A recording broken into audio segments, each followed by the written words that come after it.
Good morning, children. Yesterday I gave you one comprehension passage, Daffodils, to be done. Hope you must have read the poem and must have done it. If you have not done till now, then leave the class for now. First do that and then come, then join the class. See, once the poet was roaming aimlessly, we are discussing the answers of A4. Once the poet was roaming aimlessly when he saw a large number of, you can write flowers, you can also write daffodils.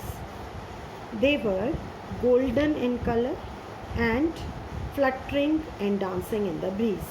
By chance, we could manage by filling one word in all these three blanks, and normally it happens when poetry comprehension comes in your exam. At that time also, the instruction is to fill the blanks with one word only, but here if you have read the instruction, it is with suitable words or phrases.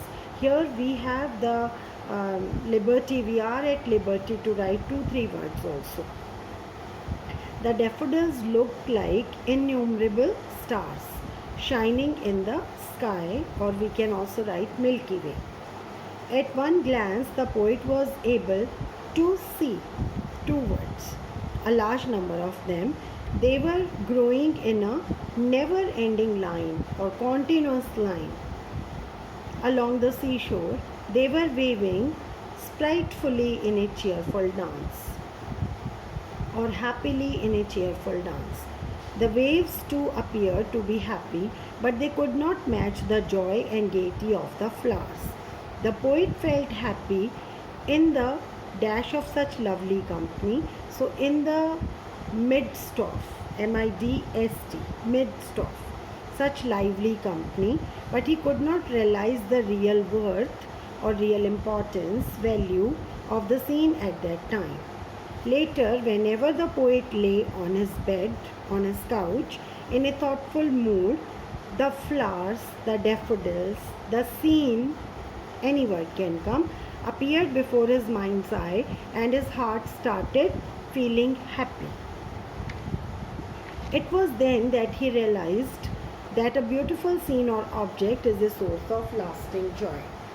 I hope after reading this you must have understood the poem, because this is a sort of summary only. Now in A5 they have given some statements. You have to tell whether the statements are correct or incorrect so far as the information that we can gather from the poem. The poet compares himself to a floating cloud. Yes, correct.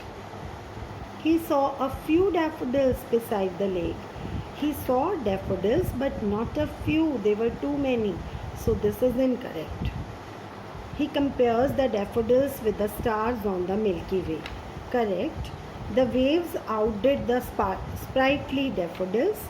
Incorrect. Actually, sprightly daffodils outdid the waves. They were more beautiful. The sight of the dancing daffodils filled the poet's heart with immense joy. Correct.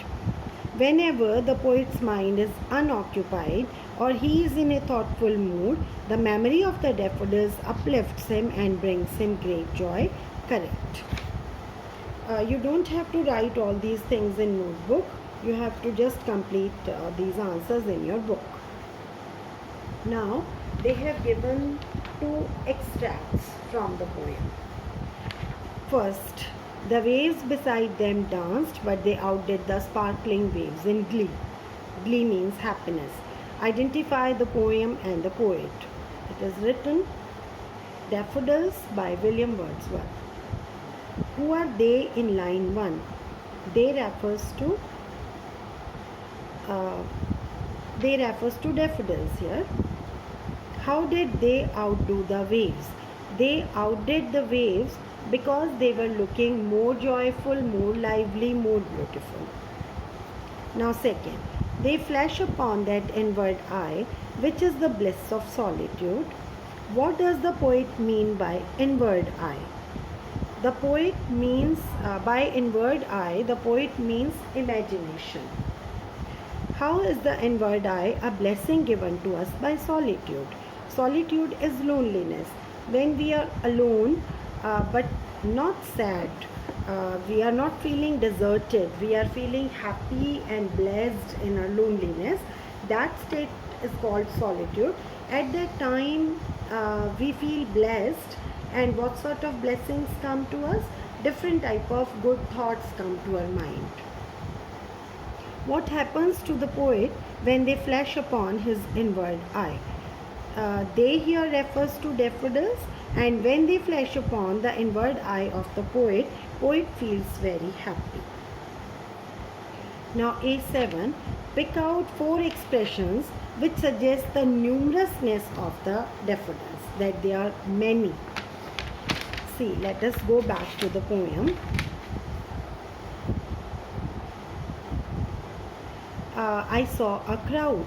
See, well, all at once I saw a crowd, a host,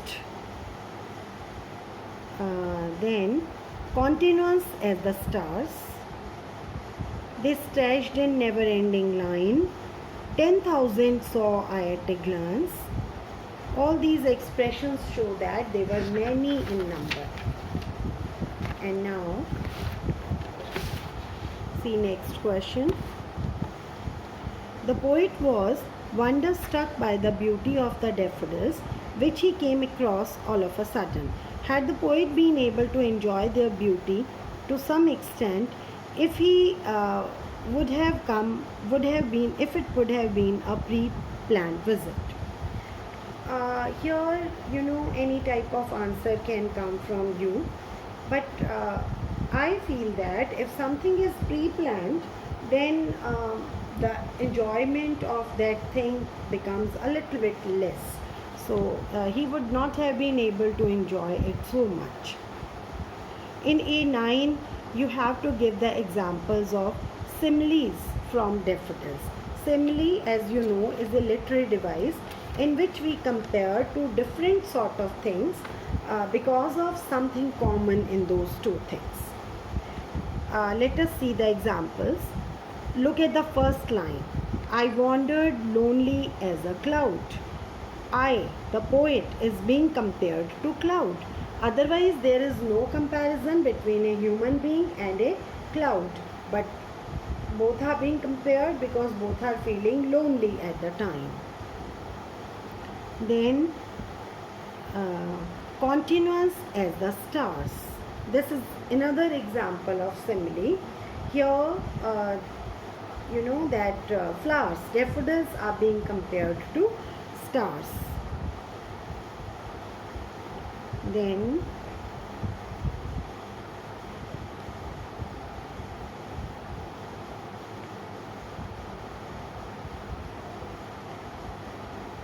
I don't think that there is any other example of simile. Anyway, the question is also asking us to give 2 examples only. Let us come back to the questions. See, life skills. In the life skills, there is a question for you to do. Discuss, okay, for discussion, you can, connect to your friends and discuss this. How nature can bring comfort to human beings when they are in grief and anxiety. Then prepare a speech to be given in the school assembly, emphasizing that it is important to get back to nature to de-stress ourselves and to experience pure joy.